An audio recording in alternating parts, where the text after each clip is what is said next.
A 19-year-old disappeared while on the phone with his dad, asking for help in the middle of the night. Then he said, "Oh shit," and was never found.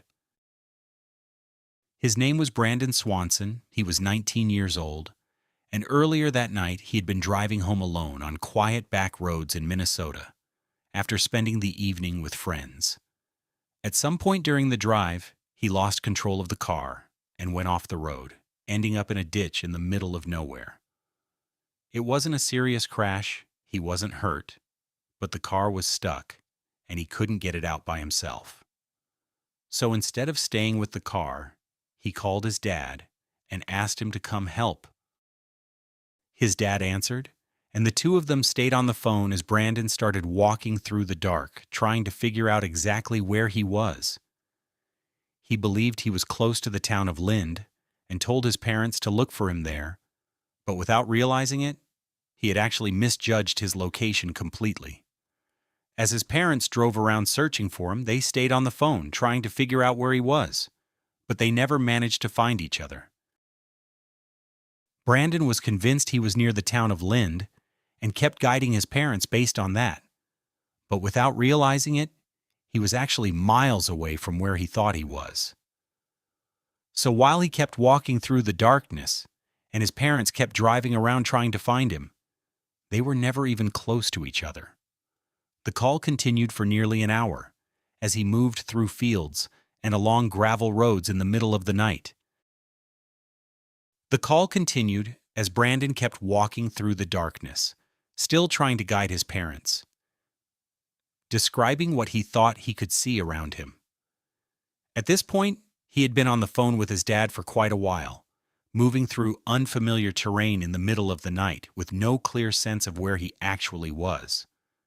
Then suddenly, in the middle of the conversation, he said, "Oh shit," and right after that, the line went quiet.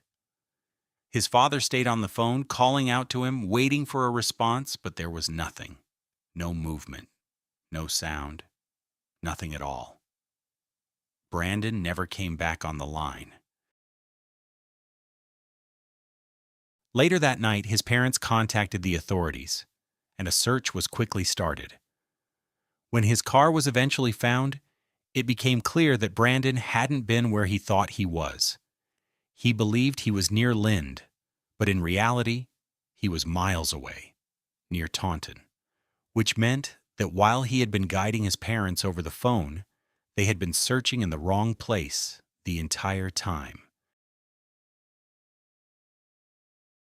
In the days that followed, search teams covered large areas of farmland, rivers, and nearby terrain, trying to find any sign of where Brandon might have gone. His phone never gave a clear location, and despite extensive searches, there was no trace of him anywhere in the area.